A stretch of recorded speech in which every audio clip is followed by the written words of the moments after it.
সমাজসেবা প্রতিটি মানুষের দায়িত্ব। মন্ত্রণালয়ের কাজ হলো আমাদেরকে স্মরণ করিয়ে দেওয়া, পাছে যেন ভুলে না যাই, এই দায়িত্ব থেকে আমরা দূরে সরে না যাই। আজকে সেই জন্য দিবসটি পালন করা হচ্ছে, যাতে দেশের সবাইকে মনে করিয়ে দেওয়া এই দায়িত্বের কথা। আশা করি এই আহ্বান সবার কাছে পৌঁছবে। সমাজসেবা এটা প্রতিটি মানুষের একটা অংশ, এটা কোনো পৃথক একটা চাপিয়ে দেওয়া বিষয় না। আমরা মানুষকে নিজের স্বার্থে কাজ করতে দেখি এবং স্বার্থপর বলি। এই নিঃস্বার্থে কাজ করা এটা মানুষের একটা অংশ, এটা কোনো পৃথক জিনিস না। কিন্তু যেটা আমরা ভুলে যাই, প্রত্যেক মানুষের যেমন নিঃস্বার্থের দিকে নজর দেওয়ার একটা প্রবণতা আছে, তেমনি প্রতি মানুষের মধ্যেই পরস্বার্থের দিকে নজর দেওয়ারও একটা প্রবণতা আছে। এই দুটি একসঙ্গে আছে। কিন্তু আমরা দৈনন্দিন জীবনে এমন করে ফেলি যে না, আমাদের স্বার্থ একটাই, নিজের স্বার্থ। পরস্বার্থটা আমরা আস্তে আস্তে মুছে দিতে থাকি। আজকে আহ্বান জানানোর দিন এই সমাজসেবা দিবসে, যেই আরেকটা অংশ আমাদের মধ্যে আছে, পরের জন্য সেবা, পরস্বার্থে কাজ করা, সেটাকে জাগিয়ে তোলা। আমরা যা জীবনে করি যেন মনে হয় নিজের জন্য, নিজের পরিবারের জন্য করা। এই ভুল ধারণার থেকে আমাদের যত রকমের খারাপ কাজ আমাদের হয়েছে, এটার থেকে উৎপত্তি। আমরা যদি আমাদের নিজেদের দৈনন্দিন জীবনে মনে করিয়ে দিতাম যে আমাদের দুটি অংশ আছে, এটা নিজের স্বার্থ, একটা পরের স্বার্থ, এবং মনে করবে যে পরের স্বার্থে কে এটা এত আগ্রহী হবে। এটা অবাক কাণ্ড যে মানুষের মধ্যে এটা দেওয়া আছে, এবং পরের জন্য কিছু করতে পারলে মানুষের যে পরিমাণ আনন্দ হয়, সে আনন্দ থেকে সে বঞ্চিত হতে চায় না।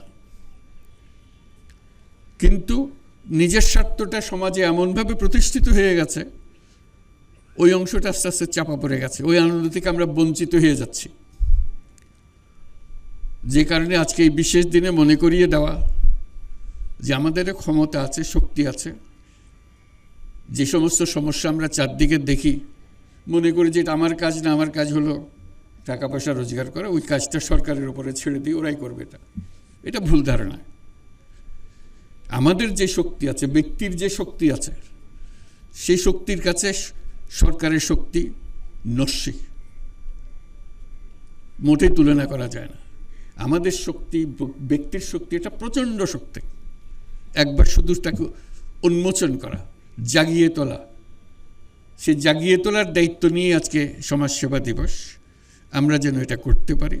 আমরা যেমন ব্যবসা করি, অনেক টাকা রোজগার করি, চেষ্টা করি টাকা রোজগারের জন্য, মুনাফা অর্জন। যে যত বেশি মুনাফা করতে পারে তত আনন্দ পায়।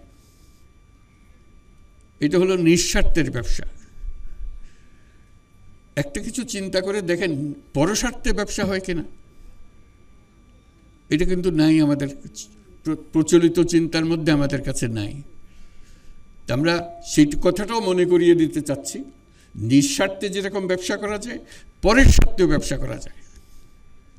যে ব্যবসার থেকে আমি নিজে এক পয়সাও মুনাফা নেব না, যাবতীয় যা কিছু করছি পরের স্বার্থে করছি, এবং সেই টাকা যা রোজগার হবে সেই ব্যবসার মধ্যে থেকে যাবে, এতে আমি আনন্দ পাব। মুনাফা করে যেরকম আনন্দ পাই, পরের দুঃখ দুর্দশা বা সামাজিক দুঃখ দুর্দশা, সমষ্টিগত দুঃখ দুর্দশা, এইটাও অ্যাড্রেস করার জন্য এটাকে সমাধান করার জন্য আমরা আনন্দ পাই। সেই কারণে আমরা উৎসাহিত করি সবাইকে, যাতে এই ব্যবসা, যে পরের স্বার্থে ব্যবসা, যেটাকে আমরা সামাজিক ব্যবসা বলি, সেই ব্যবসাতে উৎসাহিত হয়। এবং এখন হচ্ছে, মানুষ আস্তে আস্তে এটা বুঝছে, বিশেষ করে তরুণদের মধ্যে এটা আছে যে হ্যাঁ, আমি যখন ব্যবসা করব, নিজের স্বার্থে ব্যবসা করব এবং অন্যের স্বার্থে, পরের স্বার্থেও ব্যবসা করব, যেটাতে আমি যা যা দেখি হচ্ছে না, স্বাস্থ্য খাতে ঘাটতি আছে, স্বাস্থ্যের সেবা করি, শিক্ষা খাতে ঘাটতি আছে, শিক্ষা খাতে সেবা করি, সামাজিক ব্যবসা করে যে যত আবহাওয়ার কারণে যে সমস্ত সমস্যা হচ্ছে সেটার ব্যাপারে সামাজিক ব্যবসা করি। এগুলো করলে আমরা, এই যে বললাম যে সরকারের যে ক্ষমতা, তার তুলনায় মানুষের যে ক্ষমতা, সেটা যদি তুলনা করি, তাহলে সরকারের ক্ষমতা একেবারে নস্যি, মানুষের ক্ষমতা প্রচণ্ড শক্তি। আমরা সবাই যদি অল্প অল্প করে সেই নিঃস্বার্থে সঙ্গে সঙ্গে পরস্বার্থের কাজটাও করতে পারতাম, এটা যদি আমাদের মাথায় ঢুকতো, আমাদের মাথায় আমরা নিয়ে আসতাম, তাহলে আমাদের কোনো সমস্যা আর এদিকে তাকাতে হতো না, কারো মুখাপেক্ষি হতো না, কারো দিকে তাকিয়ে থাকতে হতো না, আমরা নিজেরাই সেটা সমাধান করতে পারি। আজকে সামাজিক সেবা দিবসে, সমাজ সেবা দিবসে আমরা সবাইকে স্মরণ করিয়ে দিতে চাই আমাদের সেই শক্তিটাকে যেন আমরা উন্মোচন করতে পারি, আমাদের পারিবারিকভাবে, আমাদের শিক্ষাগতভাবে। সে কথাটা সবাইকে স্মরণ করিয়ে দেওয়ার জন্য আজকের দিন। আজকে শুধু একটা বিশেষ জায়গায় একটা অনুষ্ঠান করার দিন না, সবাই প্রতি পরিবারে এই বিষয়টা চিন্তা করা, প্রতিজনে এটাকে চিন্তা করা এবং সেটার দিকে উদ্বুদ্ধ হওয়া দিন। আশা করি আমরা আমাদের সকল সমস্যা এভাবে সমাধান করতে পারবো। সবাইকে ধন্যবাদ।